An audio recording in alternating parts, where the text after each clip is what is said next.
Hello, and welcome back to Killer Score, the podcast that covers cult classic movies with killer scores we believe deserve more attention.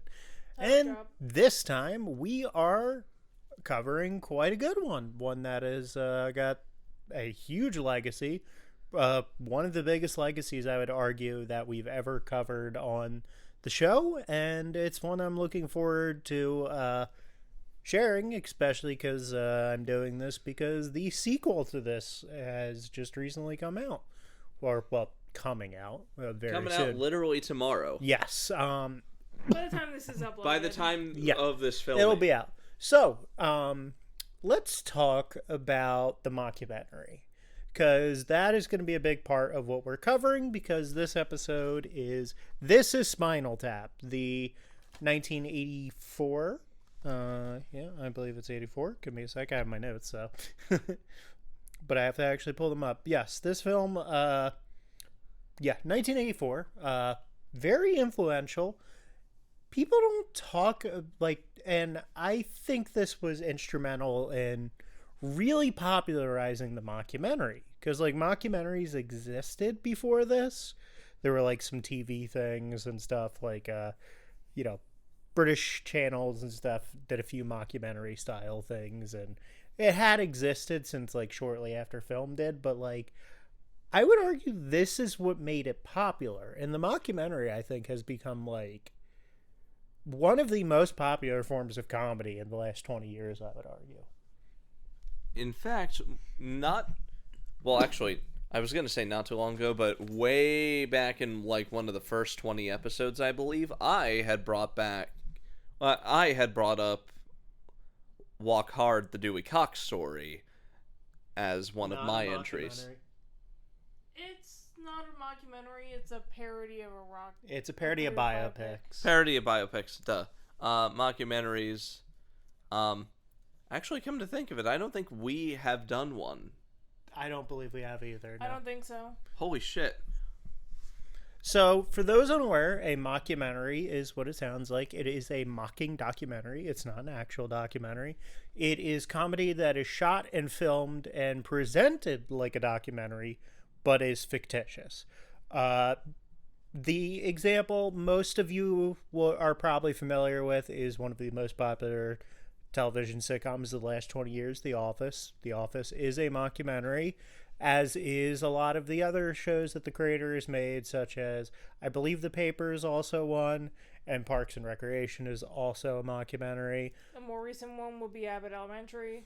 Yes, from Quentin Brunson, but different creator, but still. Different creator. But the point is, mockumentaries or even documentary-style comedies have become a lot more popular, and a lot of them owe it to Spinal Tap, because this film became highly influential over the years. So much so that I'm going to go into it. Before I do, let's pass it around. Let's get everyone's thoughts on stuff. What do you guys think about mockumentary-style comedy? Oh, me first? Okay. Sure. I was gonna pass it to Erin. I mean, your hands were so I was like. No, I was going like this, but I was pointing. Yeah. I was pointing to her, but I am thoroughly aware of this movie's existence. I've had it recommended to me numerous times, namely by my dad. He's a huge fan of this movie, and because I'm from a family of music nerds, so but pretty much. I guess I just never had the time to see it. I'm only aware of the mimetic gags shit sandwich or This goes to 11. This goes to 11. It's like, how much more black can you get? And the answer is none. None more black. Yep. All the jokes that everyone knows. Mm-hmm. All the jokes that everyone knows.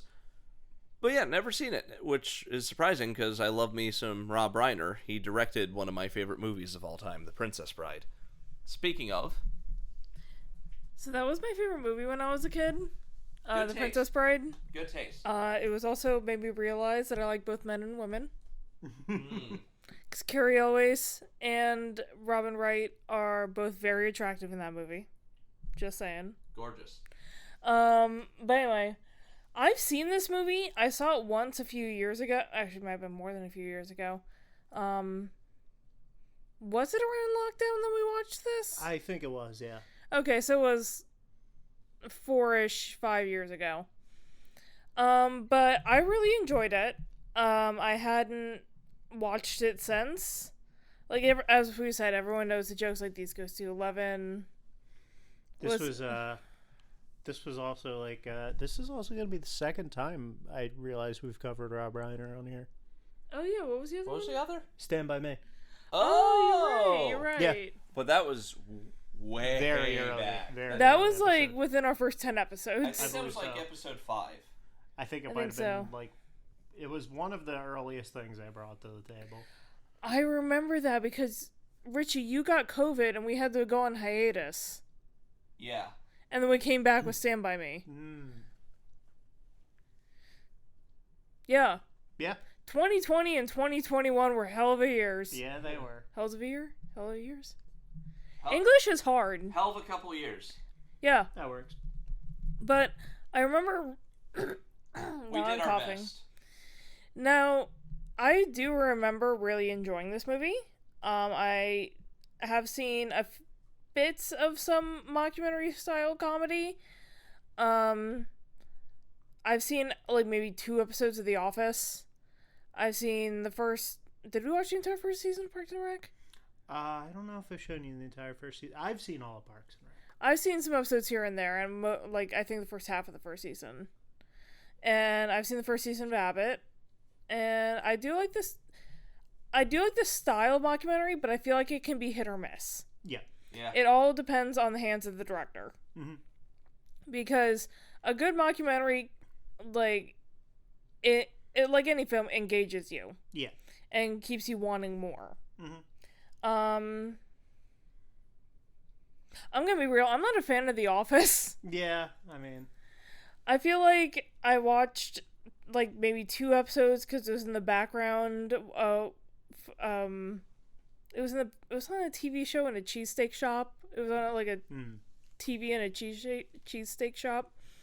And I was just, like, eating lunch and watching The Office. I'm like, wow, this is not for me.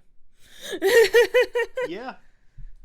Well, I'd like to apologize to my dad for that section, because I can see him shaking in his seat watching this part of the episode. Sorry. Yeah. I like Parks and Rec and Abbott better. Yeah, Sorry. I think they're better mockumentary shows, to be honest. But haven't seen any, can't comment.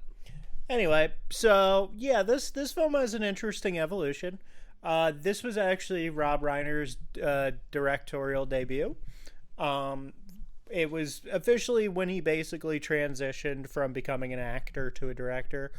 He was a pretty popular actor before this, mostly TV work. Those of you out there who are familiar with it would probably know Rob Reiner best for All in the Family, where he played Mike, one of the main characters of the show. This film was actually, interestingly enough, conceived by the actors and the director. It came from a idea that they had when they were working on a TV show. It actually started out as a sketch. There was a short-lived sketch comedy TV show called The TV Show. And, just the TV show? Yes. And Michael McKean, Christopher Guest, and Harry Shearer created the characters for it, along with Rob Reiner, because he wrote and directed episodes of the TV show. Mm-hmm. And Reiner was such a fan of the sketch that he was like, we got to make a full movie with these characters. And that's when the score gets interesting, because this will be the first time that we're covering like a score that does not have a traditional composer.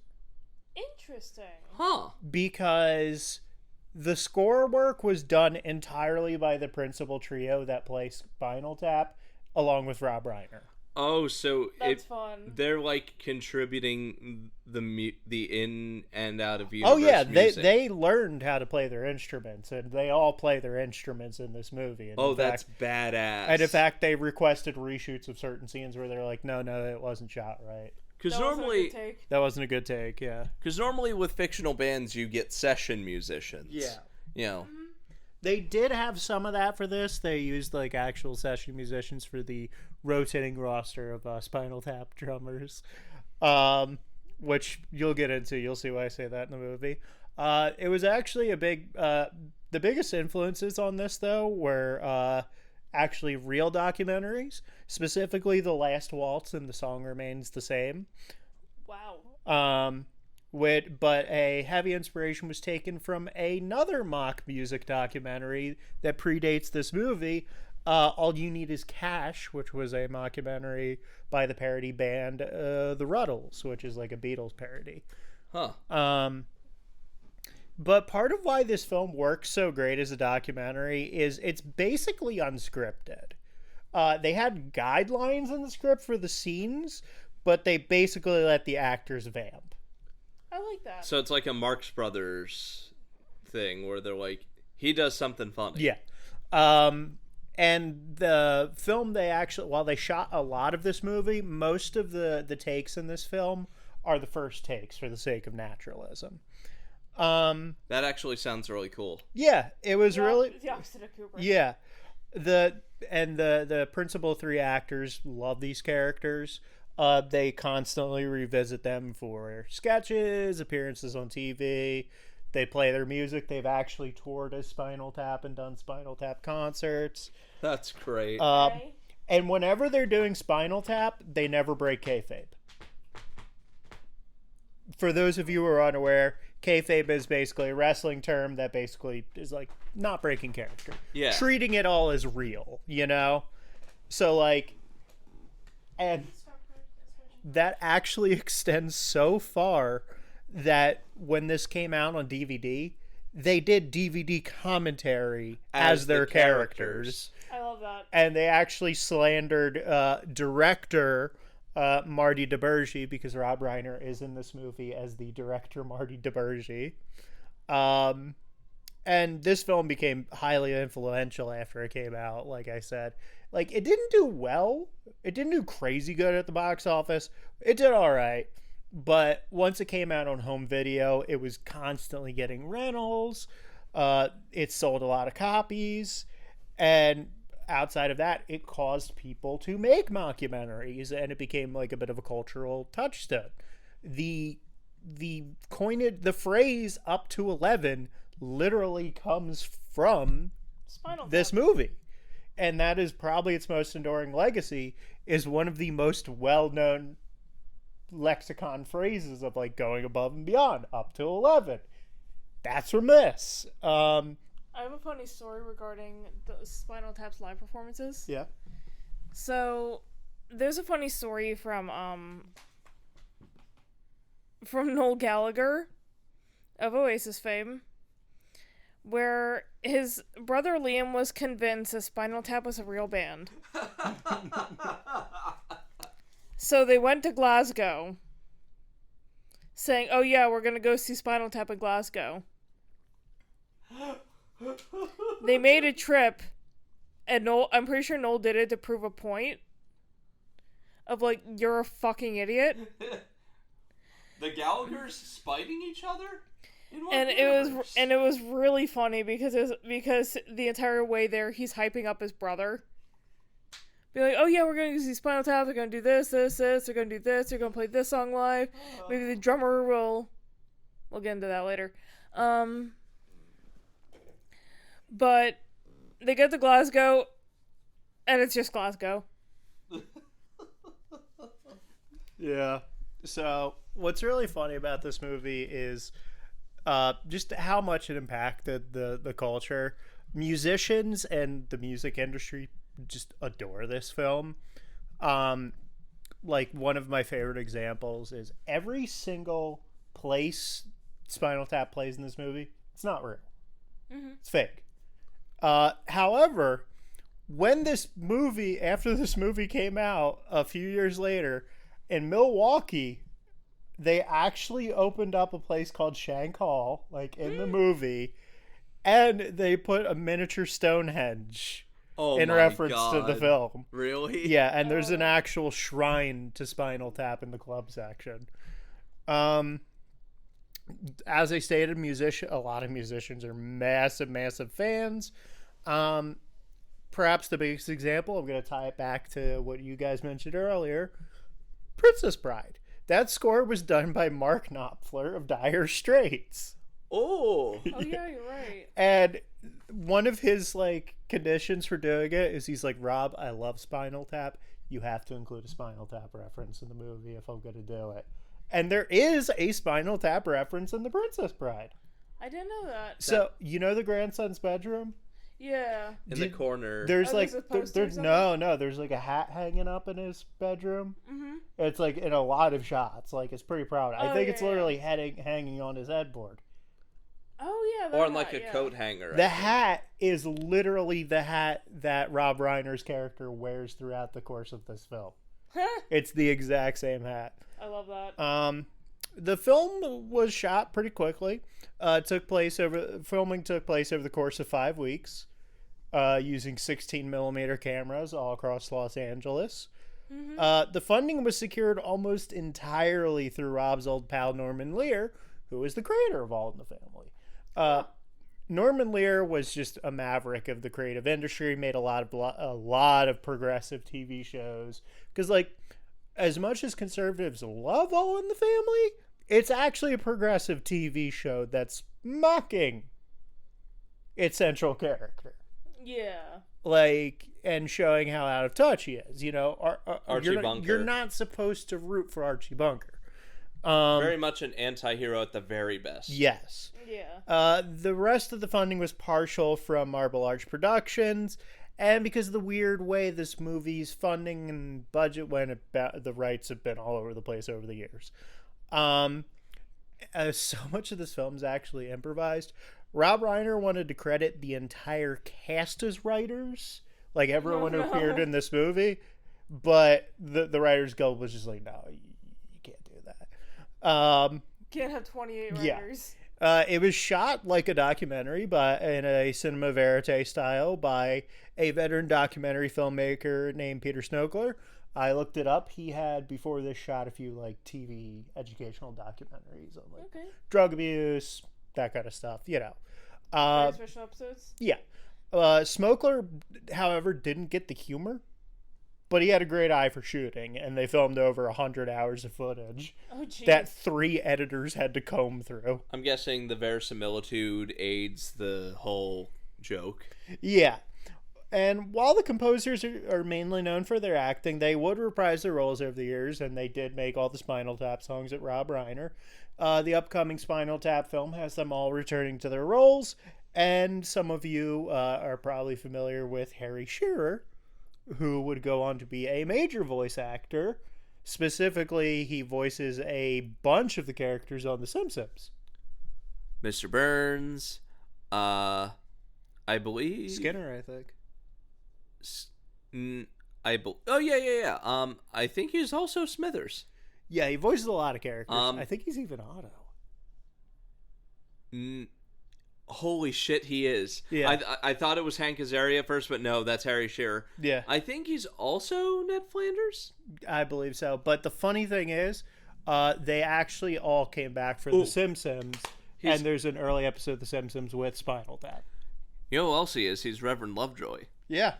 While I won't list all the references to this film that have come out over the years, as we would be here for a while, I'm going to tell a few just to show you how influential this is.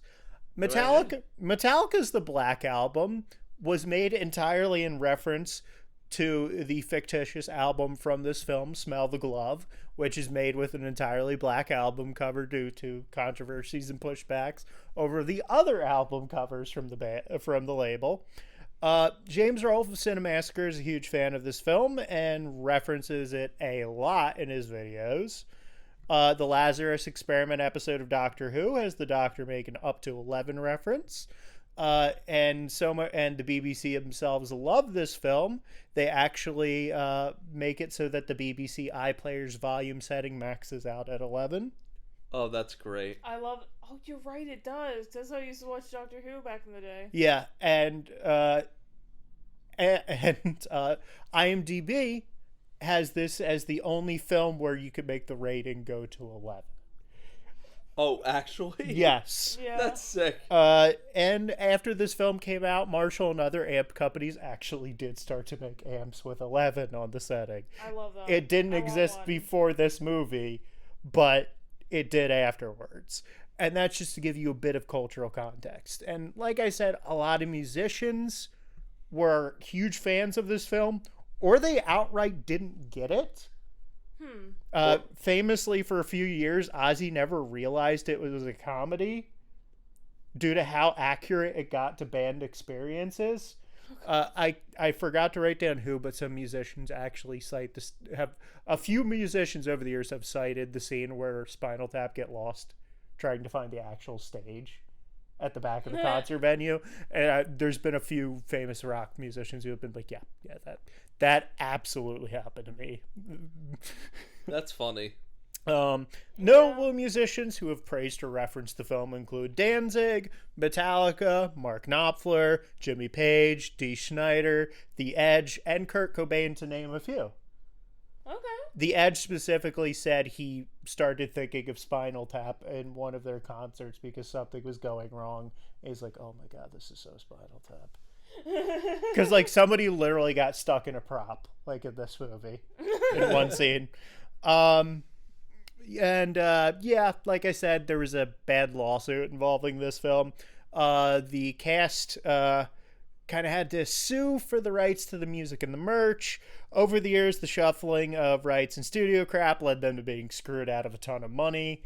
But eventually they were settled out of court, and I guess they must have been happy. And it seems like the rights of the music and the merch basically are more in favor of like majority owned by the principal actors of this film, which is good. Which is fair because they learned how to play instruments for this. Yeah, I mean they literally went extra and like they did so much research. I didn't write it in my notes, but they went to like a Dokken concert. Really? To like get in the and like see what metal bands were more like to get it more accurate and stuff. Like I think they went to a few different metal band shows to kind of like study them basically.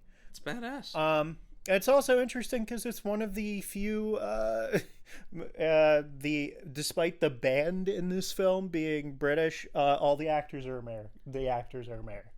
Huh. You see, that's funny to me because Ozzy's like, oh, this has to be real. Yeah, no, Ozzy was like, he thought it was real. He thought Spinal Tap was a real band. Which must mean that he thought the accents were on point too. Yeah, and there was some funny stuff too. Like apparently in this movie, there's some other funny stuff. Like there's a scene where the band visits Ozzy's grave. They didn't really because they didn't actually have the money to fly out to like, Elvis to see grave. Elvis's grave. So Elvis's grave. So what they did was they filmed something as Elvis's grave, and the Spinal Tap sings "Heartbreak Hotel" at the grave because that's the only song they could get the rights to and had the money for. You know what's funny too? What?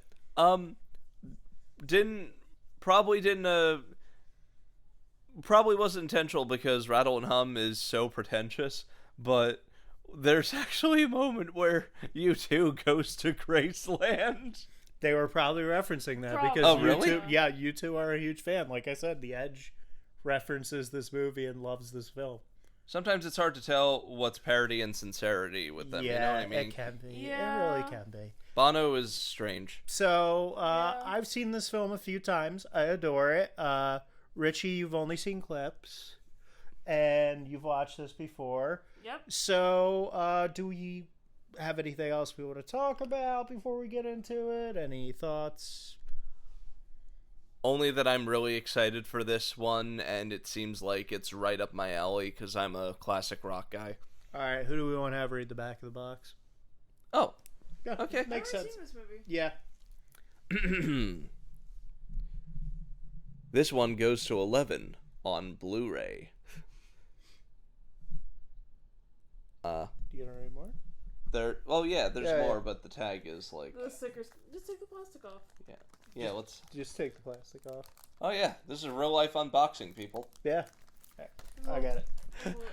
Yeah, I literally couldn't read the blurb because the plastic was blocking it, people. Sorry about that. Yeah, we should have done this beforehand. They really should have. Probably should have. Hey, if there's any episode where like a big fumble that goes on for a bit should be on, it should be on the Spinal Tap episode. Art imitates right. life? Yeah. Anyway. You're about to get personal with one of the music history's greatest and loudest bands, Spinal Tap. Acclaimed commercial director Marty DeBurgi, Rob Reiner, takes you behind the scenes for an intimate rockumentary of a band whose time has come and gone and come again in this hilarious heavy metal experience you'll never forget. All right, we'll be back after the screening to talk to you more about This Is Spinal Tap.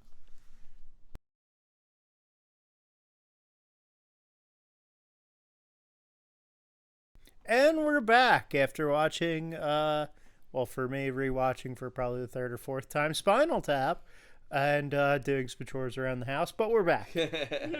So, I yeah. learned a lot about feeding cats today. That you did. All right, so... You didn't even give him wet food. Yeah, you didn't even give him wet food. That's when it gets fun. Ah. So, we're talking good old Spinal Tap here, which reminds me you should probably feed them wet food tomorrow. We were out. I thought that some was ordered for you. Yeah, my dad canceled the order. Ah, I see. Yeah. Because, because my sister used it. Yeah. Unfortunate. Unfortunate. Let's not go into that. Yeah, this they would episode. have. I know they would have enjoyed their wet food. They really would have enjoyed the wet food. They'll get it eventually. Yeah, they'll get some. Anyway, so yeah, Spinal Tap. I still love it. Still great. I adore this film. It is one of the best parody films ever.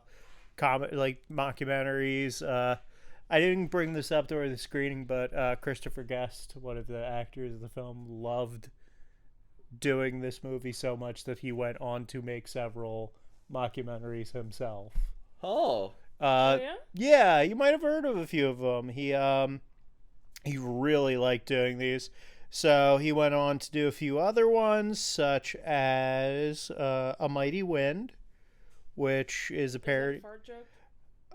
It's a parody of like the 60s like folk movement. Oh, okay. Oh. Yeah. Wait. The title sounds like a fart joke. It is a fart joke, the title, but it's a parody. It's specifically a parody of like 60s folk movement. Which one was the one with Eugene Levy in it? That I think he actually is in A Mighty Wind, because he's in A Mighty Wind.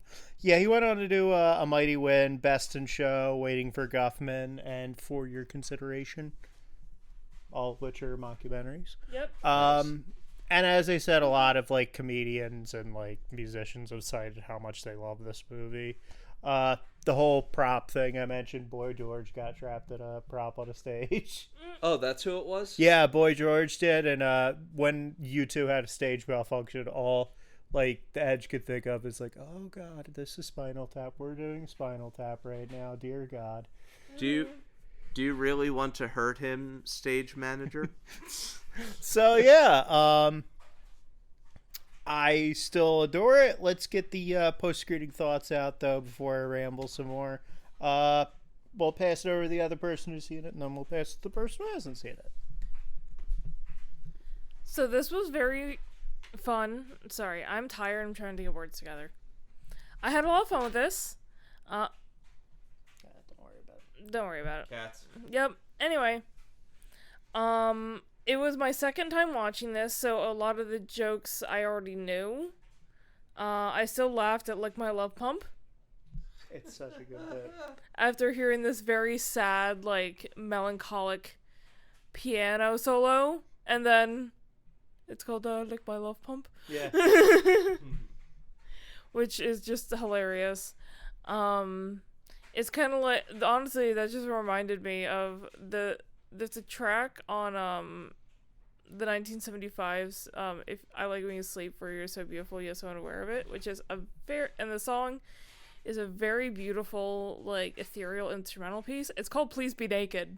Yeah. Wait, really? Yeah. Yep. And it's funny because he says this is sort of a Mozart, a Bach, called a Mach piece. And that's also funny due to the fact that they play Mozart later. Well, not only that, but there is, I think it was Mozart wrote a piece called Lish Mine Ars. Wait, oh, yeah, like really? my ass. Yeah. Yeah. Yeah, let's check that. Yeah, that would check out. Yeah. Mozart was kind of a perv. Look at Don Giovanni. And what's funny is ICP later covered that and added lyrics to it. Wait. I'm sorry, I just hit the mic with my glass. Yeah. Yeah. Yes, Insane Clown Posse.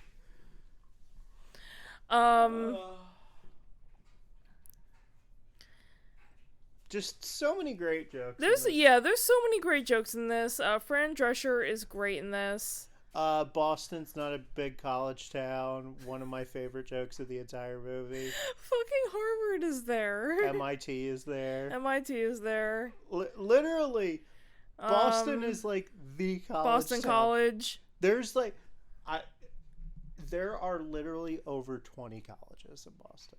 Yeah, there are, and I can't list all of them. Yeah.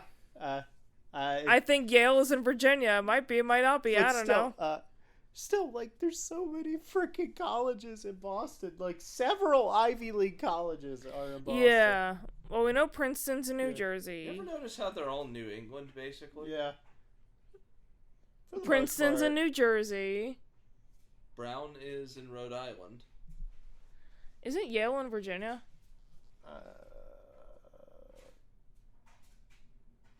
University Connecticut. I don't know why I always think that's in Virginia. I don't know why.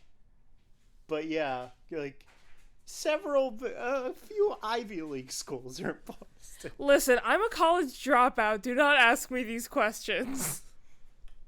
Yeah. I know that Oxford is in England. Yeah, I know Cambridge is in England too. Yeah, yeah. I went to college in Philly. I don't know. I dropped out after 2 semesters. I love the weird fake venues they play at, like Fidelity Hall in Philadelphia. Fidelity Hall sounds like you mixed Fidelity Bank with like a VFW hall. Yeah. I also just love the gradually worse venues they play at, you know. The Air Force. Great escalation. Yeah, Air Force Base, a freaking amusement park where they're billed second to a puppet show. Yeah, and there's the one guy in the background going... The one guy who's like a Roman emperor, and it's just... Alright, so yeah, let's get to Richie. Okay, Richie, here you go. Yeah, because I'm sure he has a lot to say. Yeah. So, I loved this movie. Shocker. Richie liked the thing that was universally beloved as a masterpiece of satire. But it is. It really is. Everyone plays their parts to perfection. The associated music is actually really, really good. And feels like it fits right in with that era of hard rock and heavy metal.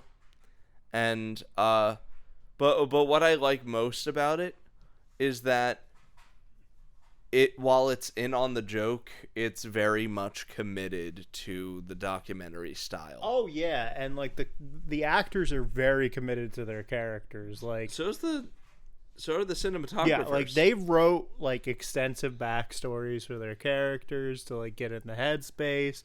They made sure that their crew members in the band had names, even if they're never brought up on stage, like in the film.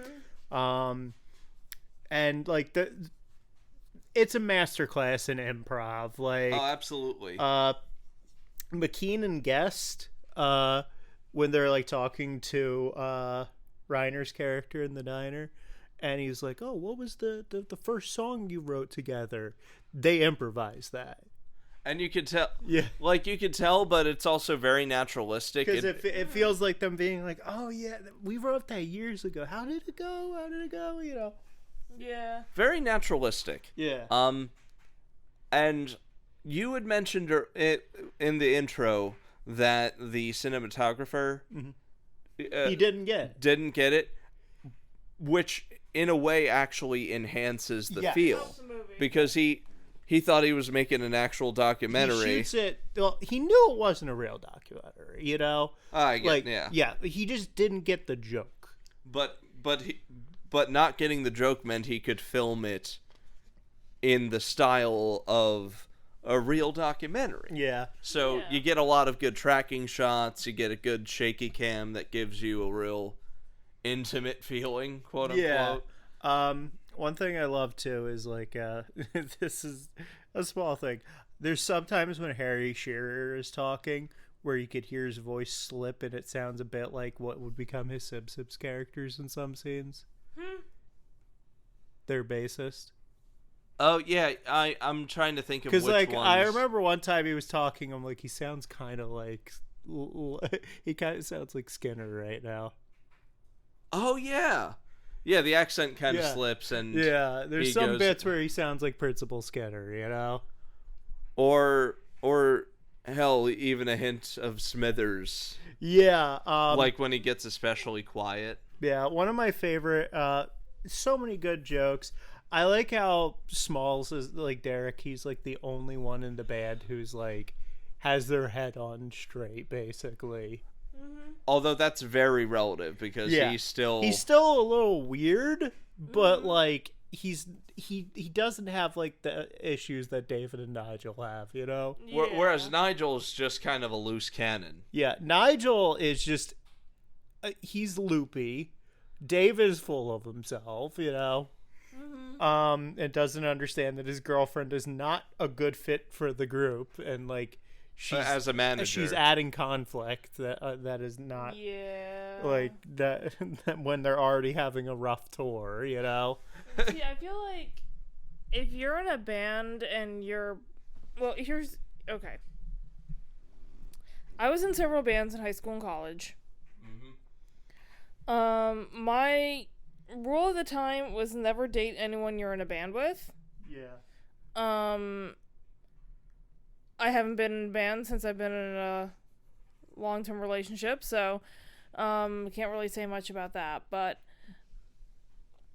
I feel like, and this is just from hearing a lot of stories from other bands I played with and tour documentaries, musicians, that kind of thing, is please, for the love of God, try not to bring your spouses or your partners on tour with you. Because at that point, it's just an expense. Yeah. Because touring is incredibly expensive. And stressful. And you don't want your marriage to break up because you're on the road. And, you know, even, I gotta say, with this movie, even though their accents slip on occasion, Guess McKean and Shearer do a great job at, like, the affectations they're going for. They do. Like, Guest and McKean sound like they're clearly trying like a working class London sort of accent. Yeah, like they're clearly trying to sound like, you know, like the Rolling Stones. You know? Of course. And they nail it, you know? Yeah. And like again, it's kind of telling that Ozzy thought that this was a real band and stuff because honestly, I ought to see if Ben has seen this. What? Yeah. Okay, so here's what I do. I show it to Ben, tell him that this is a real band. He's gonna know it's not a real band. This is Spinal Tap. But okay, he's gonna know it's not a real band, but I'm gonna tell them they were all Brits. He's probably gonna get 20 minutes in and be like, No. God damn it. I mean, you're right, but it'd be really funny. Yeah. Plus, he also watches this show, so. Yeah, I love a lot of stuff. There's a lot of little details I like about this movie. I like the fact that they're clearly guys who are, like, have some talent, but they're man children, and they don't have, like, the backbones to, like, go with like what they really want to do. Like, for example, the whole album cover debacle. Yeah. With when how they're describing the cover. I'm a visual thinker. Yeah. So when they're describing the Smell the Glove cover with the naked lady actually smelling the glove, it's like, yeah. Yeah. Here's the thing. I was thinking about, like, if you took, like, the cover of Sabrina Carpenter's Man's Best Friend and made it kinky, weird, and kind of gross. Yeah.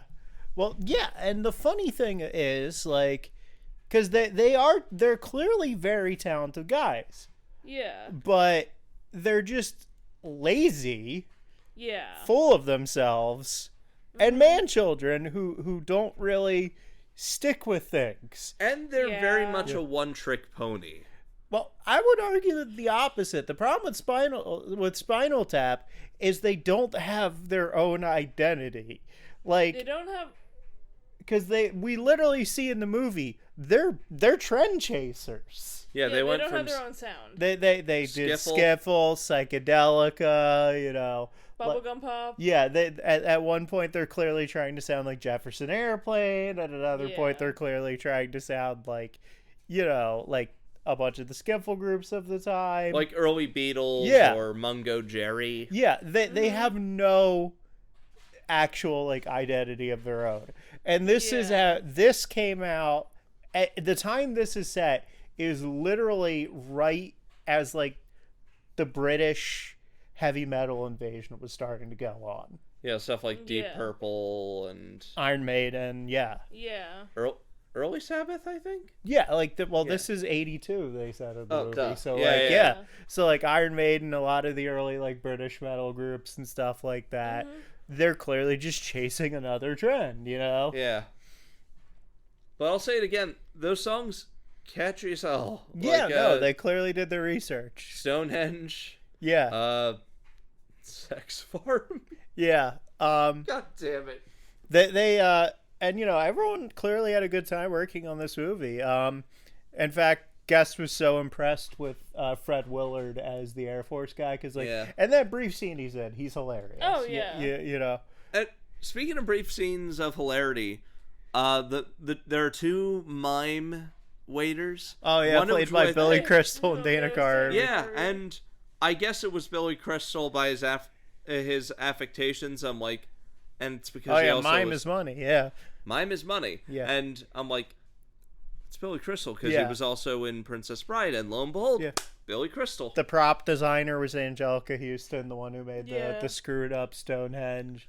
Yeah, once I saw those eyebrows, I'm like, that's Angelica Houston. Yeah, and like it's there's a lot of great scenes, and Christopher Guest loved Fred Willard's performance so much that Fred Willard became like like he shows up in basically all of Guest's like mockumentary films. Like he just loved Fred Willard's performance. Oh, he was Fred Yeah. Willard was something else. Oh, he was. And you know, it does a pretty good job, I would say, of like making use of its budget.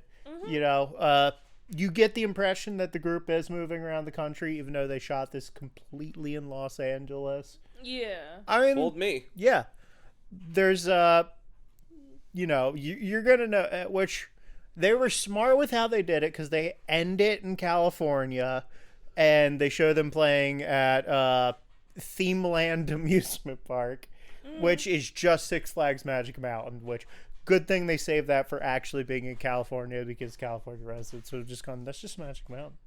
Yeah.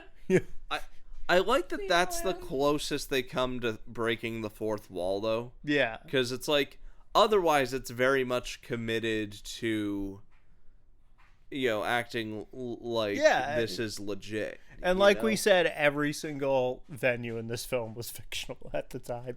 Shank Hall now does exist in Milwaukee, and they like slipped a bunch of references to this movie into Shank Hall, but like at the time it did not exist. I also think this one is really good at having lingering jokes that work. Yeah. Like, at lesser movies would have the overly long jokes be overbearing, but the entire time Harry Shearer's stuck in the prop, it's hilarious. Oh yeah. Like, Because they don't hold on it the entire time. they don't too. hold on it the entire time. They cut to the other band members being like, what the like fuck? occasionally looking back while trying to still do the song and stuff And then, like that. and then they have to go back inside of the... And then when he finally gets out of the pod, everyone's going back in, and he tries to get back in it, and it already closed on him, so his He's arm's stuck, and he's just like... And then, of course... Stuck. Then, of course, there's the whole Black Album discussion. Yeah. Which is a funny callback joke because, like, you know, Fran Drescher's character is arguing about the album cover, and she's like, look, if your band's talented, the album cover doesn't matter for shit. I mean, look at the White Album. There was nothing on that. And sure enough, Smell the Glove comes out, and it's just entirely black. They go to, and it's really funny because they go to signing, like they do a signing, and they all have black Sharpies. Yeah, it's entirely black album cover. I called it. I knew it was going to do black Sharpies on the black. And it's funny because they actually point that out in the commentary. Yeah. And they're like, this DeBurge, he slandered us. He made us look so bad. He's like, we'll have you know, one fan showed up to that signing. Yeah, we had one fan show up. Granted, it didn't show up well. Yeah, black on black didn't really work. Like, the actor's commitment really is the best part. Yeah. Mm-hmm. And, it's a good showing of, like, a group of guys who are clearly over the hill, really need to be moving on, but, like, they're just stuck in a loop, essentially. Like the Beach Boys in the 90s. Because, like, they go and they're like, okay, oh, man, we're fading in popularity. Oh, we got a little boost. Oh, what's the new trend? Let's go do that. And, like, they clearly have these passions and these talents, but they're just doing what's, like, the first thing that comes to mind, basically, Yeah. They're impulsive. They don't think things through too much. They don't have the best manager. Like, their PR is for shit. They're honestly, what I love about this movie is, like, everyone's got a bit of a point. Like, Ian does have a point, but they also have a point that Ian's not doing a great job as a manager. And while I'm on the subject of the acting, Rob Reiner actually does a good job himself as the director within the movie. Yeah, and he's clearly doing a good job making fun of directors that are a bit full of themselves, too. A bit too into the subject. Like how reverent he is at the very beginning of Spinal Tap. Yeah, there's some... Or they said the military cap he's wearing was like a little like joke about Spielberg. Because he was always wearing like those military caps when he was shooting movies and stuff like that. Like, for someone who's primarily just a director, like, Reiner slipped into that really well. Well, he had an extensive acting career before this, like I said. Oh, yeah. So, like, on like TV sitcoms and stuff like that. Because he was one of them. Andy Griffith. Well, yeah, he was one of the principal cast members of All in the Family. Duh. Yeah, I just remember it. Huh? Andy Griffith? Yeah, he was one of the kids in the Andy Griffith show. Oh, okay. I was like, do you mean All in the Family? Because those are two different shows. Yeah, he's like that other director, what's his face, who was on the sitcoms when he was young. Ron Howard? Ron Howard, yeah. Because I specifically remember he was in the Andy Griffith show because there was this one... Here's my hot take. Rob Reiner's just the better Ron Howard, in my opinion. Yeah. Like, I just think, like, don't get me wrong. Ron Howard, he's got some decent movies. But Rob Reiner, I think he's got a better hit ratio of films that, like, I really, really like. It's, like, my personal opinion, because, like, sure, Ron Howard's got some good movies, but, like, he doesn't have Spinal Tap. He doesn't have Stand By Me. The Princess Bride. Like, When Harry Met Sally is literally one of the most famous rom-coms of all time, Although, I will say this. It's funny because the question then becomes, are a couple of mediocre movies worse than one giant turd? Yes, I'm talking about North. Oh, God, that movie. Yeah, but, like... It's so bad. I would never say that Ron Howard has had, like, a movie that I, like, remember super well, that I'm like, oh, my God, that was, like, one of the best movies ever. Also, I went through his filmography, and I was like, I vaguely remember these movies. Also, I hate to break it to you. I've seen Apollo 13. Think I've seen Cinderella Man. Like, I've seen some of the... Oh, yeah, he did the Grinch. He did The Da Vinci Code and Angels I and was going to say, Demons. too... He did Solo. Beautiful Mind. Like, these are all, like, competent films, but none of them are, like, films that are, like, oh, my God, that's the best movie ever. Also... It's, like, revolutionary. I know we're all nostalgic for that time, guys, but that Grinch movie was... It's overrated. I hated that then, and I hate it now. I never understand the people of my generation who like that movie. I mean, saw Where it Are in You theaters, Christmas and was I alright. kinda like, I saw that movie in theaters. What? The House Grinch. Oh, Grinch yeah, Stole same. Christmas. So I saw that movie in theaters, and I was like, this is okay. Yeah. And then I saw it on ABC Family like 3 years later, and I was like, I'm not gonna watch this. I remember as a kid liking the parts that were, like, pretty close To the book. to the book and the original Thurl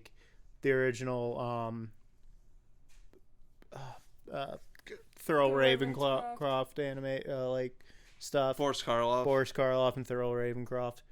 Oh, Chuck Jones. That was the director, Chuck Jones. Chuck Jones, and I like the original animated short a lot. I mean, Oh, yeah, it's a classic. yeah, but Yeah. like when they like went into the Grinch lore, even as a kid, I was like, What is this? This is padding. this is boring. I'm not interested in this. Hey, at guys. My brain kind of combines that and the Johnny Depp Willy Wonka movie. My brain puts them on the same level of I don't care. It has the exact same issue, which is like I didn't need this character's backstory. Yeah, Yeah. like, the Grinch... Because, like, it ruins the mystique when you explain the backstory of Also- these characters. Yeah, you know? like, Making Whoville into assholes also undermines the point. Because, like, part of the magic of the original, like, literally, they defeat the Grinch movie is so frustrating to me. Because they Yeah. keep the line in from the book and the original animation of no one quite knows why the Grinch hated Christmas.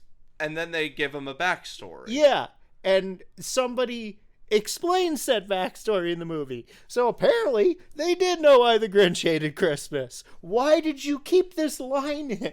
No. see, it's funny because, like, when I was a kid, I just thought that the reason the Grinch hated Christmas is because everyone was so happy about it and he didn't celebrate Christmas. Yeah, like, Like it was just like, yeah, I celebrate whatever holiday. I don't celebrate Christmas. or even as a kid, I thought, oh, well, he doesn't really have a big family like some people, so he's lonely on Christmas. And Christmas, like, he's lonely year round, but Christmas That's just literally- reminds him of more of how lonely That's he is. literally all you need. Yeah. Yeah, like- you don't need You don't need tragic the backstory. reason. Like, I didn't need to know that Willy Wonka had a overbearing dentist of a father who made him destroy candy when he was younger and made Willy Wonka have an unhappy childhood. Also, perfectly... So he lives vicariously through the joy of all these children enjoying candy. Also, perfectly... A waste of perfectly good Christopher Lee. Waste of a Christopher Lee. How do you waste a Christopher Lee? That film somehow found a way to waste Christopher Lee. Yeah. The man who single-handedly saves basically anything he was in. Yeah, he's probably the only part I enjoy of Attack of the Clones. Clones. The Obi-Wan sections weren't bad. They're all right. I mean, that fight with Django and Kamino is okay. That was cool. Do I have permission to tell the audience my Star Wars prequel story? Yeah, Go, sure. go. Go Yeah. ahead. Okay, Go so I told you guys this at the book club a couple weeks ago. So my experience of the Star Wars prequels, outside of the first of the Star Wars prequels, that name I'm blanking on because I'm really fucking tired. Phantom Menace. Phantom Menace. Phantom Menace. Outside of Phantom Menace. So I worked at a liquor store when I was 22. Okay. And it was a blizzard, and we were stuck working. Because the rule was, we can't close the store until we make so much money. Okay. All right. Same rule applied for holidays, which is That's why. some bullshit. Yeah. Anyway, so there's like 7 inches of snow outside. There's like one person coming in maybe every hour. Yeah. And we're watching the Star Wars prequels on the TV that's hanging from the ceiling. Welcome to hell. Yeah, I feel sorry for you. I was about to say. And I'm just standing behind the counter because, you know, this is American retail. You don't get to sit down. Nope. Unless you work at an Aldi. Unless you work in an Aldi. But this is like a mom and pop liquor store. Yeah. But anyway, I'm standing there and I'm just like, this is my life. Yeah? I am standing in a liquor store wearing a hoodie that says blank liquors. There's 7 inches of snow outside. I'm surprised we have power. And I'm watching Attack of the Clones. Remind you, there are people who defend those movies that think they're actually really good works of science fiction. I watched all 3 in my shift. I will go to bat for Revenge of the Sith and only Revenge of the Sith. I know, it's got such brilliant things like She Died of a Broken Heart, or You Can't Win, I Have the High Ground. I was talking about Darth Plagueis. Or Hello There. Sup? You are such a buzzkill. Well, here's the thing. Or Palpatine's plans that make absolutely no goddamn sense. Yeah, God. Hey, my other Star Wars story is much more interesting, but we might get flagged for that, so let me not tell that story. Don't talk about it. I know one you're about to talk about. Oh, don't no. talk about that story. Nope. Let's not talk Abort. about that. Let's not talk Abort. about that story. Anyway, this is Spinal Tap. Let's get back to Spinal Tap. I've it's been a while since I had laughed that hard at a movie that was screened here, honestly. Oh, yeah, it's really funny. Yeah. Honestly, sometimes the best ones are just the ones where we're all like laughing in unison. Yeah. Like, I love the gag in Cleveland where they can't find their way to the stage. Yeah. They're just walking in circles backstage. It's like a boiler room. Yeah, and they find a janitor, and then they're like, all right, we got Hello Cleveland, and they just walk up to the janitor back again. to the janitor. They went around in a circle. Yeah, they literally basically circled around back to the janitor. Yeah, just some guy repairing the boiler. Yeah. Yeah. It's a good one. It's a good one. It's a classic. I freaking love.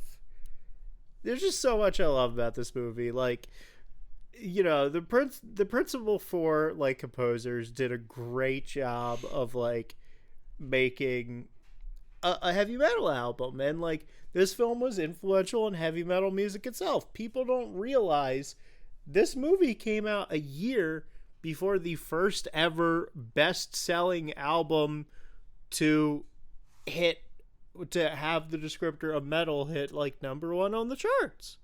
Yeah, this came out a year before Quiet Riot. Oh shit! Before their album that had Come On Feel the Noise on it. Oh, that's amazing. Yeah, so like this movie was a little ahead of its time, you know. I was gonna say it out rioted Quiet Riot. Yeah. Holy shit. But yeah, I don't really have that much else to say about it, to be real. This movie is just in a class by itself. Yeah, I don't really have much else to say about it either. Oh wait. I was just looking up which specific Quiet Riot album it was. Yeah, this literally came Condition out. Critical. Yeah, this came out before Condition Critical. But yeah, this movie was a delight. I don't know how. Oh wait, Mental Health. This movie is literally set in 1982, which is a year before Mental Health came out, which was the one with Come On Feel the Noise. You know? Like the timing of this movie, the writing is great. It had its finger on the pulse. Some of the music genuinely great. Like, despite a lot of the songs being really stupid, they're catchy as hell. Stonehenge is actually a really fun, a good song. It's kind of like a more fun like King Crimson sort of shit. Yeah, and like You could tell why Derek was pushing for them to do Stonehenge, you know? It's just that things went bad because they got the tiny little Stonehenge prop. Literally because they did two apostrophes. What do you call apostrophes? Yeah, well, quotation marks? They did the little dashes, Apostrophes. which indicated inches instead of feet. Which is extra funny because they're British. Yeah. Right.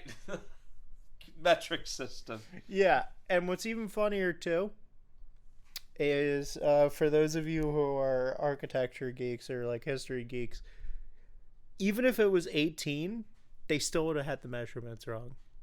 How big would it need to be? So the tallest pieces of Stonehenge are about 14 feet high. Wow. So it would have even been too big. It would have been too big. They overshot it by 4 feet. And even then, they're like, oh, we're not going to do it the exact size of Stonehenge. It's going to be a little smaller because Stonehenge is like 20 feet tall. And they overestimated it. They overestimated by 6 feet. Yeah. So that is the height of this guy. Yeah. So, like, there's so many layers with the jokes in this movie. You know, I love how they do not beat the allegations of being man-children. I love when Janine is trying to talk to, like, David about something, and he's like, I was going to see the new computer game that they got, you know? Oh, yeah, that's another quote this originate. Quite amazing, this computer magic. Yeah. Yeah. Like, there's just so many good quotes. Gags. I love the fact that their drummer is like, oh, law of averages, I won't die.